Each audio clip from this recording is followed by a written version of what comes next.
وعن نبي أمامة عن النبي صلى الله عليه وسلم أنه يقول: ما استفاد المؤمن بعد تقوى الله خيرا له من زوجة صالح إن أمرها طاعته وإن نظر إليها سرته وإن أقسم عليها أبرته وإن غاب عنها نصحته في نفسها وماله. رواه ابن ماجه الأحاديث الثلاثة. حضرت ابو امامہ رضی اللہ تعالیٰ عنہ سے روایت ہے، وہ نبی کریم صلی اللہ علیہ وسلم سے روایت کرتے ہیں اور فرماتے ہیں کہ مومن بندہ اللہ کے تقوی کے بعد سب سے بہترین چیز جو اپنے لیے منتخب کرتا ہے وہ نیک بیوی ہے،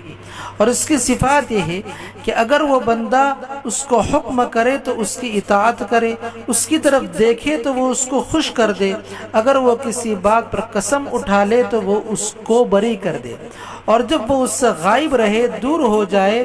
تو وہ عورت اس کے حق میں، اس کی جان میں بھی اور اس کے مال میں خیر خواہ رہے۔ ابن ماجہ نے اوپر والی تینوں احادیث کو روایت کیا ہے۔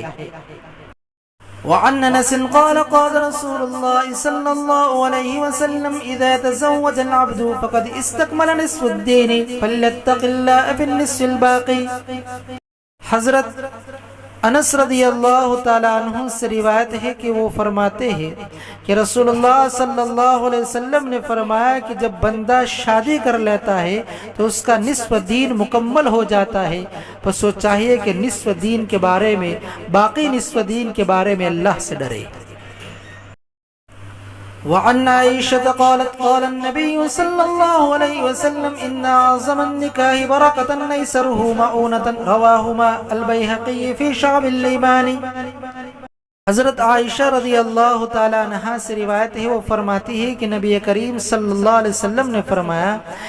کہ نکاح میں سب سے بڑا نکاح برکت کے اعتبار سے وہ ہے جو خرچے میں سب سے کم ہو۔ ان دونوں اوپر والی روایتوں کو بیہقی نے شعب الایمان میں روایت کیا ہے۔